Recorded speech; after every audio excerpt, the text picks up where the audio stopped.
Guys, ഈ ഇടുക്കിയിൽ ഈ പാറക്കല്ലിലൊക്കെ ഇങ്ങനെ തട്ടി തട്ടി തട്ടി വരുന്ന വെള്ളത്തിലോട്ട് തുള്ളി തുള്ളി നടക്കുന്ന മോനിക്ക ഓടി അങ്ങോട്ട് പോയി കഴിഞ്ഞാൽ എന്താണ് അവിടെ സംഭവിക്കുക എന്ന് നമ്മൾക്ക് മനസ്സിലാക്കണ്ടേ? അതിനാണ് ഞാൻ ഈ വീഡിയോ ഇടുന്നത്. മോനിക്കക്ക് ഫസ്റ്റ് ഓഫ് ഓൾ ഇതൊരു വൻ സർപ്രൈസ് ആയിരുന്നു. ഇങ്ങനെ വെള്ളത്തിലൊക്കെ നടക്കുന്നു, കളിക്കുന്നു, എന്ത് ചെയ്യണം എന്ന് പോലും മനസ്സിലാവാതെ, എന്താണ് ഈ വന്നതെന്ന് പോലും മനസ്സിലാവാതെ എന്നോട് എപ്പോഴും ചോദിക്കും, ഇതെങ്ങനെയാണ് വെള്ളമൊക്കെ ഇങ്ങനെ വരിക എന്നൊക്കെ ചോദിക്കും.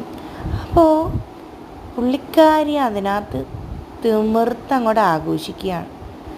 അതാണ് ഇതിനകത്ത് ഈ കണ്ടുകൊണ്ടിരിക്കുന്നത്.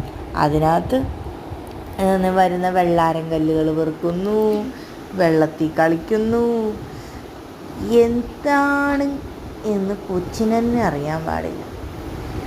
അതിൻ്റെ ഇടയിൽ കൂടി നമ്മൾക്കാണെങ്കിൽ ആ പ്രകൃതി ഭംഗിയും ആസ്വദിക്കണം. എന്താ ഭംഗിയാ, അടിപൊളിയാണ് കേട്ടോ.